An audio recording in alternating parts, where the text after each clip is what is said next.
Wakati tunazungumzia praise and worship, wakati tunazungumzia anavyosema Mheshimiwa Roba pamoja na rafiki yangu Mambo kwamba baadhi ya wanasiasa ni waongo na ni wa praise and worship, kwamba maamuzi mengi yanayofanywa katika taasisi zetu muhimu ambazo zinafaa kuwa huru yanafanyikia Ikulu, na hili nimelisikia mara nyingi sana.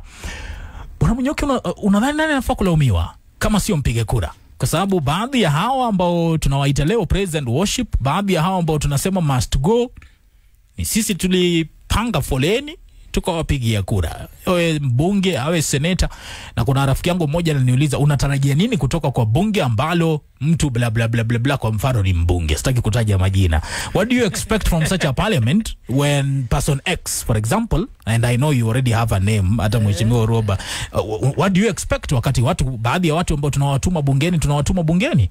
Tatizo ni sisi wapiga kura, Bwana Munyoki. Nilipokuwa hapa last time nilikuambia kuwa tatizo ni sisi wapiga kura.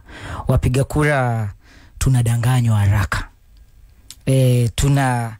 Tunachochewa na tunapiga kura kulingana na emotions. Niliona mcheshi mmoja akisema kuwa Wakenya tuna making decisions mingi sana na emotions. Atu take time kuangalia na kukagua kitu.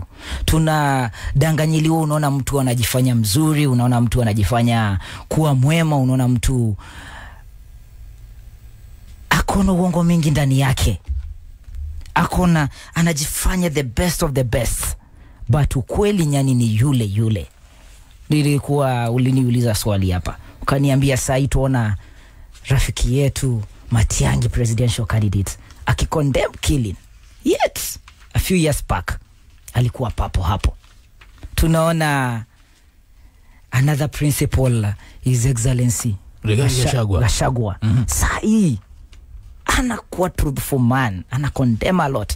Yet less than a year ago, or more than a year, that is 2 years ago, alikuwa hapo kwa hiyo. I remember I saw a quote akisema kwamba wakati unajitokeza mitaani kukabiliana na polisi, do you expect them to kiss you? 5 am alikuwa anatoka. Goja seneta. Sawa. 5 am alikuwa anatoka asubuhi mapema sana kuja kukabiliana. Unakumbuka the havoc which happened there, the anarchy which happened kwa Kenyatta, kwa shamba la Kenyatta? It is still fresh in our memories, and the same people right now are condemning. Nimesikia senator akituambia hapa kuwa aliwa advice wakasema maandamano ni agency. Yet a few days ago, the same principle walikuwa nasema ni lazima kukuwe na maandamano, ni lazima tukue kwa maandamano. And that one will take me to the other point ambayo tutarudi nayo. Shikilia tu hapo. Tutarudi na hiyo point. Wabunge leo katika bunge la kitaifa wanadhani kwamba maandamano haya yanafadhiliwa. Kuna watu ambao wanasafirisha watu kutoka maeneo mengine kuwaleta hapa jijini Nairobi. Tutakuwa tunazungumzia maandamano haya na nitakuwa nawauliza gentlemen and lady, is there a better way ya kuprotest? Is there a better way? Nilimsikia kiongozi wa chama cha ODM jana akisema kwamba maandamano yanafaa mpange na polisi, tutatoka point A tutakwenda point B. That coming from Raila Odinga is a little bit surprising. But anyway,